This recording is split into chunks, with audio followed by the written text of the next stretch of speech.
to the Roda Team podcast, where we explore the slow life, the good life, and Central Coast real estate. I'm your host, Heather Roda. We hope you enjoy this episode. Hi everyone, Serena Roda here with the Roda Team at Platinum Properties. Today I'm here with Loreli Cappel, the Deputy Director of Economic and Community Development with the City of Atascadero. And we are on episode 2 of our conversation. So if you haven't seen episode 1, please take a look at that. We talk about kind of what goes into the economic and community planning and how we end up with the development that actually ends up happening, which is what we'll talk a little bit more on today. I'll Lori highlight some of the projects that are going on. We'll start with some of the projects that are in the SLO County area, the whole region itself, then go more towards the North County, kind of narrowing down, and then finally end with the projects that are going on in Atascadero itself. But before we get started today, I always like to ask kind of a fun question, and I wanted to ask Lori, since the holidays are coming up, if there is a favorite holiday movie you have. Oh yes, okay, so it's our tradition, of course, to always have Christmas Vacation on at all times, but if I had to pick my favorite, I have to say Elf, because anything with Will Ferrell is my favorite. I feel like it can't be categorized as a holiday movie yet, but Daddy's Home is pretty good too. So anyhow, that is anything with Will Ferrell, but I'll say Elf. I'm gonna go with Elf. Final answer. Perfect. And then what does that kind of give us an insight into something about you? Do you like comedy? Oh yes. Are you a gangster? Life is already hard enough, so I find that my favorite Netflix series are the ones that I can just completely laugh and be like mindless. I do watch the suspenseful ones because we have to switch off every so often. My husband has his preferences, but I tell you what, to sit there like nail biting and watching a Netflix or Amazon, no. I think I like the Ted Lassos of the world and those shows that are pretty silly and funny and lighthearted and have a storyline. So yeah. Nice. I like Elf is one of my favorites as well. So good.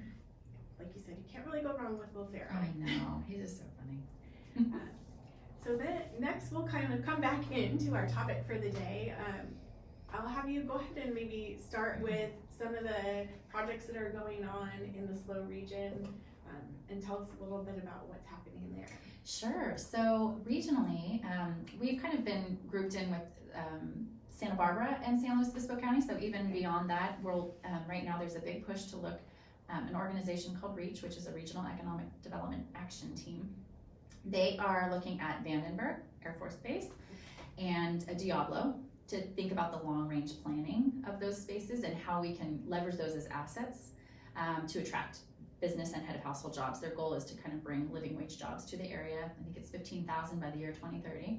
Lofty goal, but with the right number of people, we can do it. So Vandenberg, they've been working on legislation and policy and advocacy to make it a space force. So right now there are private industries, I think like Firefly and some other organizations that do private space launch, and to bring that in or even have some space launch tourism kind of around that is a really big deal, because that comes with all sorts of ancillary businesses that support that industry and business. And vertical launch is a really big deal. I know that Florida has kind of had the corner on the market for the different types of orbits, and we are, I guess, uniquely positioned at Vandenberg, as I've learned, to also have that launch pattern. So they're working really closely with the Department of the Defense and Vandenberg Air Force Base and the state to kind of say, how can we as a region attract that type of business, and can we be on the list to be that space force and move that forward? So that's very exciting. Also thinking about big picture, I talked in our last episode about the regional economy and how Diablo has played such a huge role. It feels like everyone you know is one person or two people removed from Diablo. And those wage jobs are very, very high wage, more than double of any other industry in average. So I think it goes Diablo and energy field is, I think the average wage is $157,000 a year for like 3,500 jobs out there. Well, the next highest earning sector in our $18 billion economy is tech. And so tech, the average salary is more like $80,000. So we're talking over twice the amount. And $80,000 is a really good salary. However, when you think about how many cars can you buy, how many, times can you go out to a really nice dinner and patronize our local businesses, how many staycations or vacations do you go on? Those are kind of the things that make the difference of those types of salaries. So Diablo, the reuse of it, how will we reuse it? How will we use what's out there in the talent? We have a huge captive audience of highly trained engineers and talent, electricians, all of those people. And we have a lot of land out there. So there are a lot of conversations going on. PG&E is hosting some of that, and I know Reach and Cal Poly are talking very much about how do we use those parcels when the plant is no longer in operation, which it was just given a 5-year extension. So instead of closing in 2025, it will close in 2030 is the number now. We don't know what happens from there, but that's the plan. That's the current plan. And thinking about the transmission lines that they have there in place and all that infrastructure, what can you do with it? So there's a lot of ideas and conversation right now and a push for offshore wind.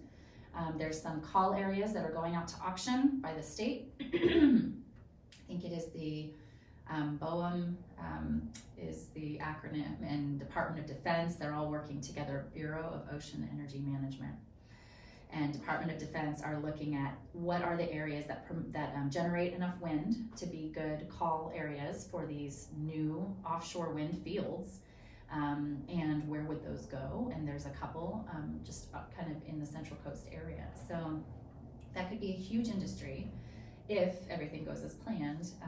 It's also a big change for us, but it's definitely a revenue generator. So that's what's happening at that kind of high level, county level and beyond.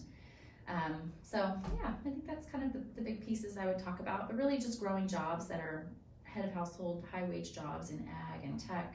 That's a really big focus. Clean energy and energy. So we can replace some of those ones that'll go away. That are passing. Yeah. And then as far as the North County, more specifically, what is on the horizon there?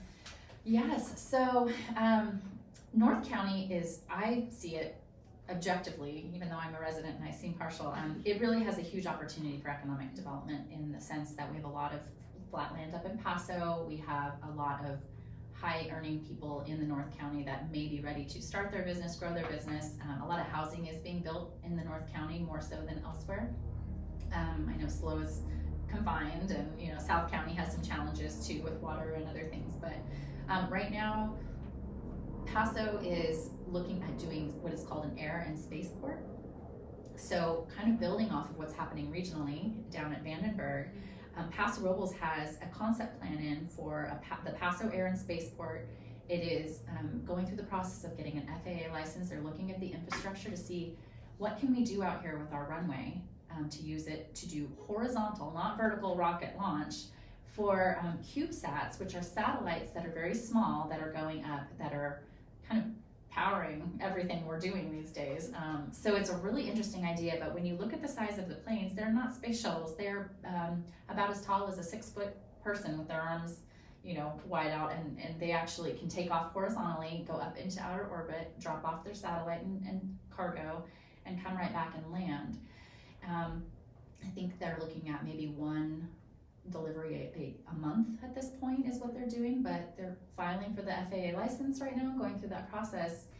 And you go, well, why is that great for economic development or good? Well, it's a pretty easy way to bring in all sorts of industry and companies that would surround that industry. So research and development, quiet, great earning jobs somewhere quietly in either Atascadero, Templeton, Paso, the surrounding areas, unincorporated counties. So really neat kind of things happening there right behind the scenes. All right, Lori, you just told us a little bit about the Paso Spaceport. Is there more going on in the North County? Yes, so just last month we launched a project that the City of Paso Robles and the City of Atascadero will be teaming together on. We're already off to the races with data collection, but is the North County Broadband Strategic Plan.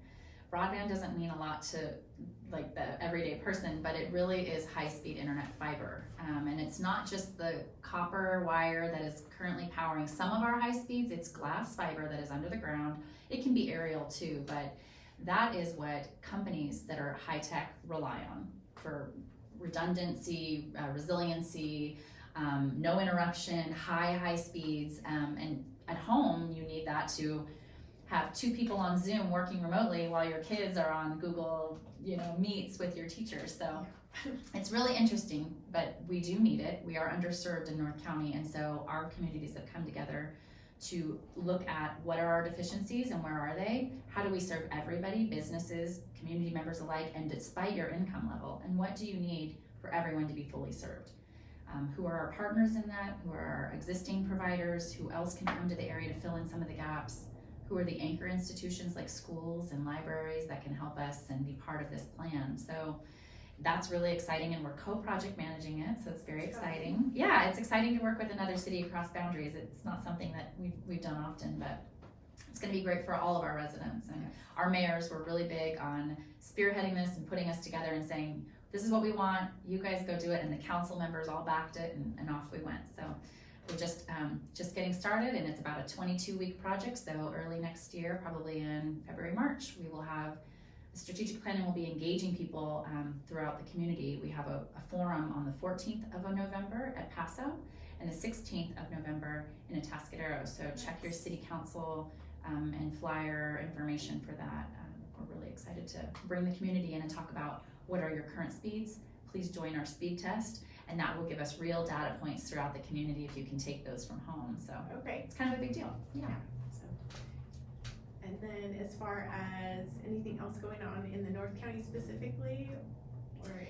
Other than just, we're working on a project with the county that's the Templeton Atascadero connector. So how do we get our 2 communities to connect, not just on the freeway or in the way back roads, but how do you get bicycles and pedestrians and kids that might be going to school districts and other schools across that little segment of riverbed to connect up to the high school and get back on there. So that's a slow project that's going on its own path, but we are involved in that, and the county is leading it, and as is SLOCOG, the Council of Governments, who originally got the funding and the grant to move forward, and Caltrans is involved too. So that would be very nice. It is. It's a missing connection, and it's the missing link between our communities. So let's just get it going. It'll happen. Get it done. It'll I know. happen soon enough.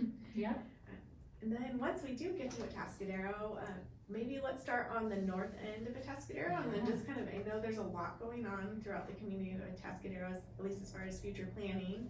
And maybe just fill us in on starting on the north end, and then we'll work our way down towards the south end of Atascadero. I brought my list so I don't leave anyone out, but I pretty much know it by heart. So I will just start. We do have a lot of opportunities and pads available at the Home Depot area. So there are areas that pad right next to Staples, right across from the Spring Hill Suites Marriott. There are buildings already built that are ready for people to come in, or there are pads that are undeveloped, and we're waiting for the right businesses to come in and come up with some great ideas and plans, another hotel, another like a nice restaurant, all of those things. So there's definitely room to grow. But moving southward down to Del Rio, that is our really big opportunity site. All of those corners are open and ready. We have 2 corners on the east side of the freeway and 1 on the west side of the freeway. And we have 3 big projects that are coming through the project process right now. One of those is currently leasing, and that is called the Del Rio Exchange, or Del Rio Marketplace. And that's going to have a new Valley Fresh, that's our anchor there. But Madonna Enterprises is building a really beautiful kind of diverse area for a job center and a retail center. So mixing all of that together, and there's opportunity to go up if the market says so, and we're looking for companies who want to come in and say, hey, before you build this, I'd like to take 10,000 square feet, and I'd love to take the residential upstairs for my visiting company partners that come in from Europe. I mean, they might even say we want a mini golf course on the roof. I don't know. It could be like a miniature Google campus if you get in and you start talking with the the developer at the right time. So we're really excited to see what lands there. We do have a lot of interest and a lot of people kind of coming in and approaching him. But it would be ideal to get those tenants in to the city or get them to Madonna Enterprises and build it to suit instead of him building it and guessing what people need. Right. So we have done as a city, we've done some digital marketing in other areas to say, hey, are you tired of sitting in traffic and have a really great business? Hey, did you used to go to Cal Poly, and are you wanting to move your business back here? We have opportunities, and you should call them, and they're currently leasing. So that's been really fun. That'll be fun. Yeah, it has been really fun. So that's Del Rio. Just across the street, something called Del Rio Ranch, also on the east side of the freeway, is an approved concept plan for more of a tourism kind of flying flags model of RV glamping. So Cabo Robles, imagine if you're a North County resident, you can kind of see it. A lot of spaces for that, some single family homes up on the top. So all sorts of different camping models, but on the corners of Del Rio and El Camino, it would be some retail on the ground floor, an entertainment center of some sort, maybe like a small locally owned Dave & Buster's. And that is currently hitting the market, and the developers who entitled it are actually looking to sell it. So we are looking for people who want to connect with us, connect with them, and build it out as it's been planned or slightly modified. So that's what it's approved for, and that is something I will tell you North County definitely needs, and Atascadero is looking very much for, is some more entertainment uses for our families right now. So we could use bowling, roller skating, arcades, laser tag, all of these things. We've heard vertical rock climbing gyms, all those things. We're very excited to see if somebody can come in and bring people from all over the place. I mean, we've got San Miguel to Santa Maria, so everybody in between. I definitely miss the bowling alley. Everybody does. They're just going away over time, but I know, but they're fun. There's we still have one in Cal Poly. Yes, and we go there often. So, so that's great. And then on the other side of the freeway is called Barrel Creek.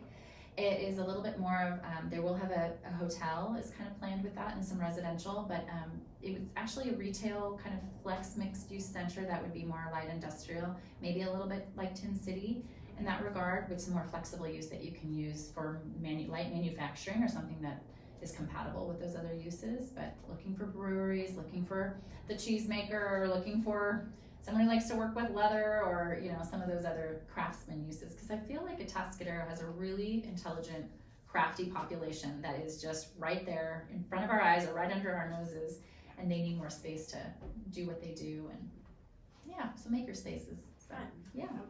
Another good addition. And I definitely do think that there are crafty people Absolutely. Looking for those spaces. I know. Hear that more often than not these days. I know. It would be nice to have sort of a maker space where all the artisans come together, and it puts us on the map where people can kind of come by and say, oh, I want some locally made goods, where I can actually see them being made or be part of it. Workshops. We have glass makers in town already doing great things. We've got bakers, we've got brewers, so it'd be really neat to kind of have everyone come together in one. To add that. Yeah. And then so we're heading south Yeah. to Del Rio. Yep. Then I think just a little ways south from there's another development going on. Is it the Oak Ridge? Yes. So that would actually be the Emerald Ridge Apartments. So right now there's 208 apartments and townhomes. They're 1, 2, and 3 bedrooms. It's really stunning. They went over and beyond with a lot of the detail on the building, but it's like really beautiful luxury apartments, which I think is a big niche that needs to be filled in the North County area. So it has a fitness center, barbecue area, clubhouse. It started leasing about a year ago. I think it's already full, and they're ready to do phase 2. So really exciting happened right then and there. And that whole area is really transforming because it's right by where all the activity will be at Del Rio. But there's another development that's approved, or that's going through the process, called the Edge. And that is also kind of a play center. I mean, yoga studio, restaurant, brewery, great place with fire pits outside, just a lifestyle place right across from where Emerald Ridge would be. So more places for the residents, and then you don't have to walk further, or you don't have to get in your car and drive to downtown. There'll be more things kind of happening at that end of town as well that need more room to spread out, because downtown is quaint and tight, but and you can still visit downtown. Yeah. And then moving south from there, the Grand Oaks micro community. Yes, this is really exciting. So right by the old Kmart off of San Anselmo, there is the Grand Oaks micro community. It's 26 single family homes that are between, I think, 600 and 900 square feet. So they're affordable by design. They were envisioned to be affordable at this level, but when COVID hit and prices of construction went up, of course the prices went up. But they are selling, and they're all sold, I think, at this point until the next phase. So I think they're about halfway built. And then we're going to be able to start approving and building the rest of it. But it's a really charming development. The quality is gorgeous. It's designed by our own design group, and they had some really beautiful loft. They did some creative ways of space saving. So they're stunning, really. And Those should be done, I'm hoping in the next year, the rest of them, and that'll be a nice addition to our community and a really neat case study or product that not a lot of people have done or seen. I mean, they're tight, but it's a community that shares an outdoor space. Instead of everyone having their private backyard, they kind of brought it around this beautiful oak tree in the middle, hence the name Grand Oak. And they have a really great space. They might even have like a community center if you wanted to have that big Thanksgiving dinner or a birthday party that you can't host in your smaller 900 square foot home. You could rent that out and have a birthday party or something there too. So all of the things that you need on site are right there. And of course it's next to Gather Market, so they can literally walk next door and get what they need. So pretty exciting things happening. And the community center is in the works or is already? That would probably be one part of the last phases. I think they need to sell the homes in order to finance the next pieces maybe. But that's kind of how I'm thinking it's going, but don't quote me on that. Yeah. Then I think from there we just move right into downtown. Yeah. And maybe talk about a little bit about, there's a lot going on there. So Ancient much. Owl. Yeah, things to do. Yes. Yeah, I think my goal a year and a half ago was like, wouldn't it be cool if people from other communities chose Atascadero for date night? So that was kind of the idea of how can we get people to say, why would I come, why would I leave my community to go there? I mean, we've always gone to San Luis Obispo and gone to Paso for a nice evening out, but why want our residents and other people to come to downtown Atascadero? So now we have the best theater in the county, best sound system, it's wonderful.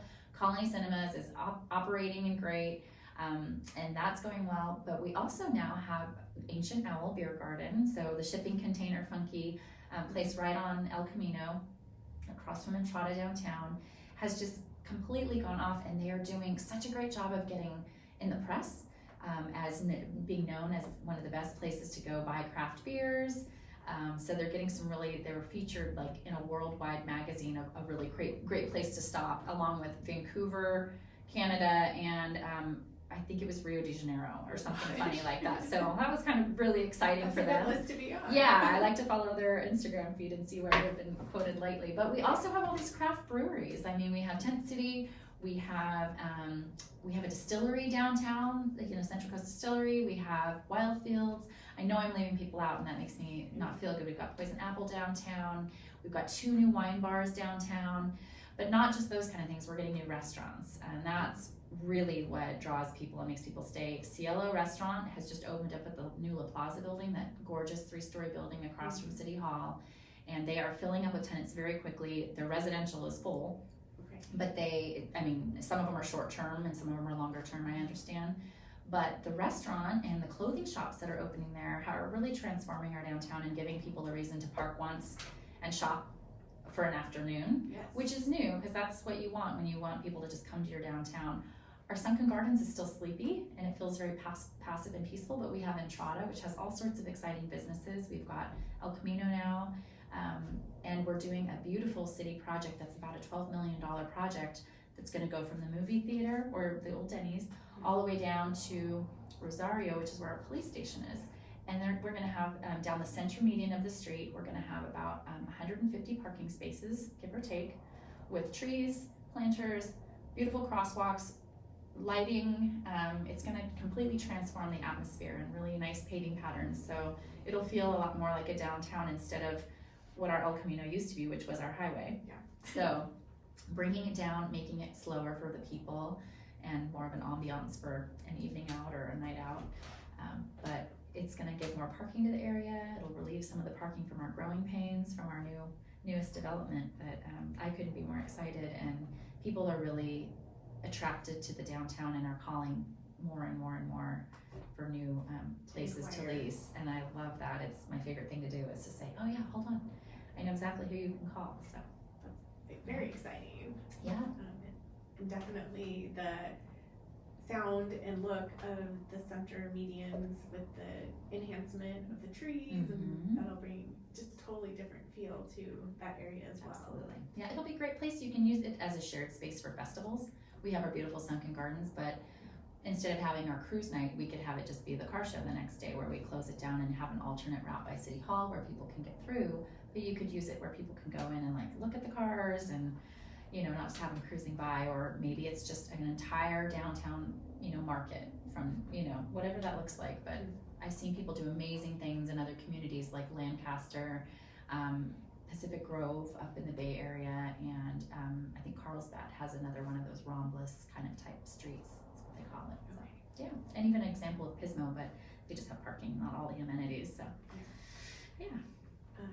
And I think moving a little bit further south, there's still more going, there's a lot more going on. Yes, I feel like yeah. So All the way down to, gosh, well, I'll start in order, but I know we have Denny's is for sale right now, so moving south of downtown. There's a lot of people having conversations about it right now, so I'm excited to see where it lands. And right next to the Colony Cinemas, there is going to be a new restaurant, kind of a farm-to-table restaurant, which is very exciting. Heading down that way, we are going to probably be seeing, on 41 right there, we'll have a Chipotle coming into the old A&W.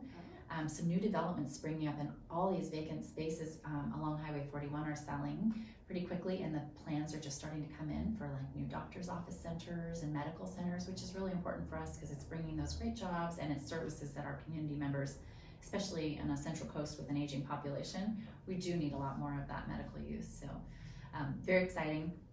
Heading down, we have a lot of new businesses just popping into like Adobe Plaza, and a really all the way down to Smart and Final. There's a new gym coming in, Planet Fitness will be coming in, so that's exciting. And beyond, I think we've got right at Santa Rosa, there's a new mobile station, but the county moved their buildings and headquarters in Atascadero over to this beautiful Spanish style building that was just opened, yeah, right there at Santa Rosa.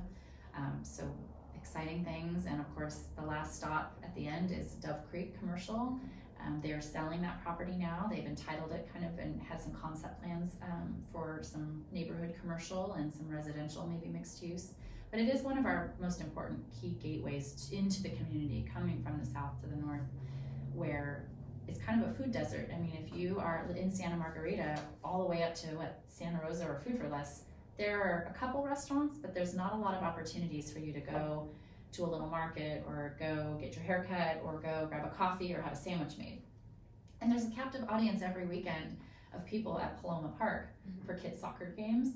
So how cool to have something where we can just run and, and utilize that little commercial and have everyone coming up from Garden Farms and Santa Margarita and down from the Santa Rosa area to patronize that.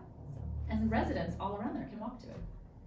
And as far as the infrastructure to support that, is there a plan, or what direction is that going to go? We are constrained in a lot of our freeway interchanges, and that's one of the big things. I think most of these are planned to be okay for a while with the development that's already planned, but we are going to need to start upgrading some of those, and there's some saving that needs to be done, and some collaboration with Caltrans because they do own those.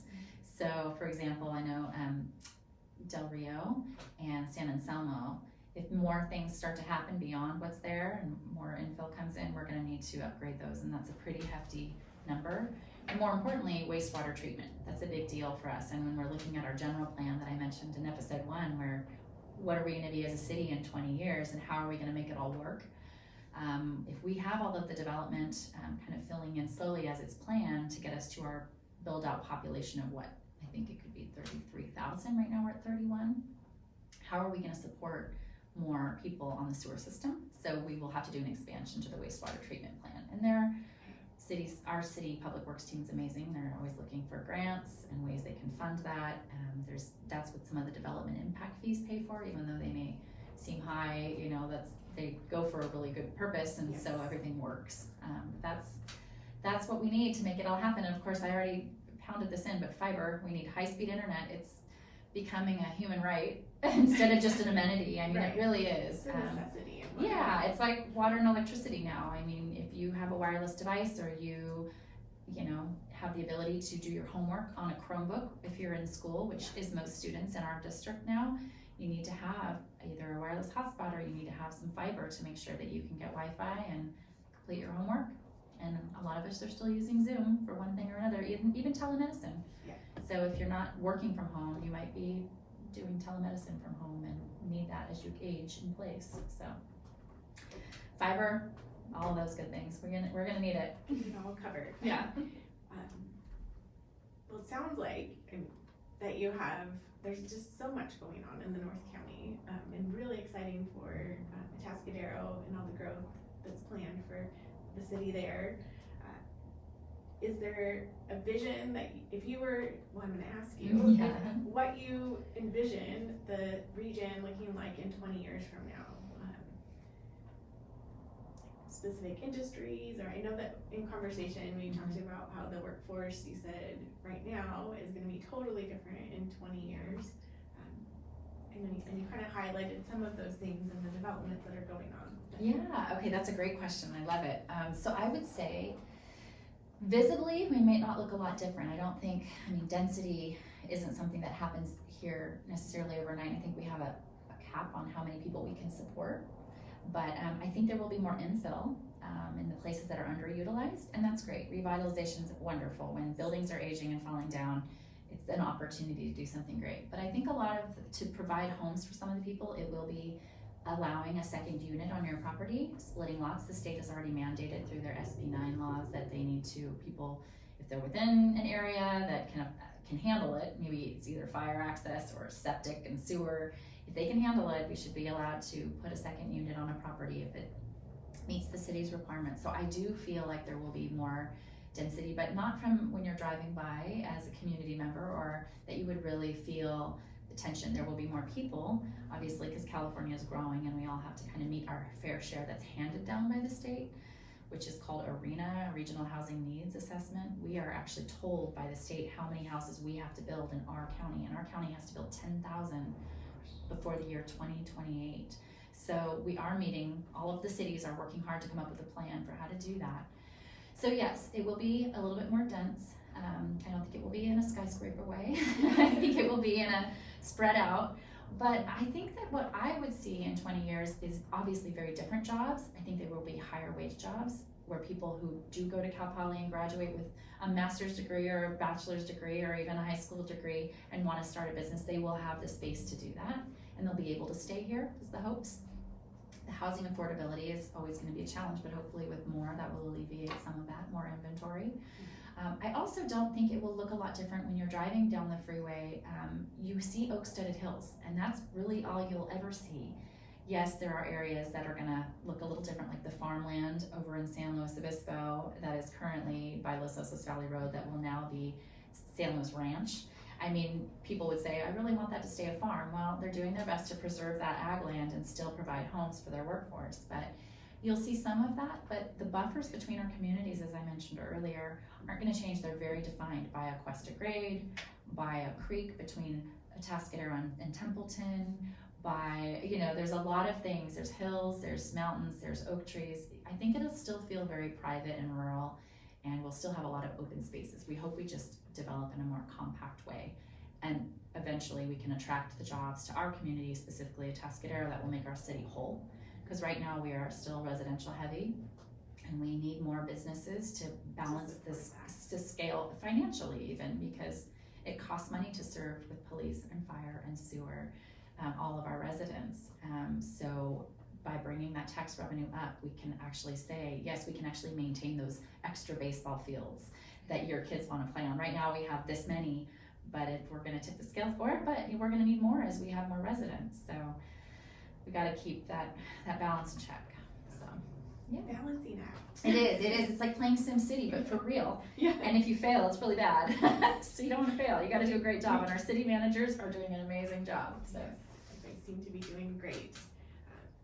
Is there anything else that you want to talk about or go over that we haven't talked about in these 2 episodes? I don't think so. I feel like I got to talk about some of the new businesses, the momentum. We are very open for business in Atascadero. I think that's the most important thing we want to underscore.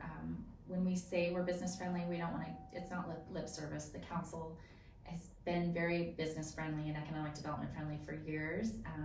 There's been a change from that slow growth mentality to let's grow as we need to and protect our quality of life, but really get some great businesses in. And my job, I am the proof in the pudding. They actually invested in me and said, we'd like to bring you here and have you work with them to make it happen. So we are now, the place for manufacturing brown butter cookie company in Atascadero. They're quietly doing their thing and manufacturing and selling. Now they'll do it through mobile trucks, but those are the little things in the businesses that are manufacturing and the technology things that are happening. It's really happening here in Atascadero. People are interested. I know Paso is doing great things too, and there's a lot of synergy between us because we share a job shed, we share a housing shed, and we'd like to share a business shed. So if they're successful in getting this spaceport and air and spaceport, we'd love to have some of the research and development companies come to our Del Rio development and be able to walk to their new homes, because those are going to be right across the street. We have things that we one another can share. So again, we're open for business. We're trying to be as business friendly as we possibly can. We have a lot of state laws to comply with and building rules that everybody's aware of when they're contractors and have to follow building codes. But other than that, we just want to know how we can support our local businesses, bring new businesses here, and make sure we're giving our residents the quality of life that they've always fallen in love with and loved, and the reason why they stayed. So that's it. Never want to leave the Central Coast. I know, you don't. Well, thank you, Lori, for sharing all this information. I feel like it's very informative and great to have an idea of what the plan is for the future of the community, especially Atascadero. And I would love to have some of the other city planners, come on and discuss also what the future plans are for that area. Yeah. I think that is all that I have to talk about Thank today. you so much Thank you for having me. This is my favorite topic. So anytime you have questions about what's happening, I'd love to talk about it or send you my friends from Paso so they can tell you more on the next podcast. Yes, thank you. And if you need to or want to get in touch with Lori, like she said, or Loreli Cappel, go ahead and reach out to her at the City of Atascadero, and she'll either give you the information you need or connect you with the person that she feels would be best suited to meet your needs or answer your questions. Perfect. Yeah. All right. Thanks, Lori. Thank you. We'll see you next time. Thanks. Yeah, take Bye. care. We hope you enjoyed this episode. Thank you for listening. We welcome your feedback in the comments, and you can also subscribe and follow us on social media at the Roda Team. We will leave you just as we greeted you with music by local musician Lee Angels of Stagecoach 3. Take it away, Lee.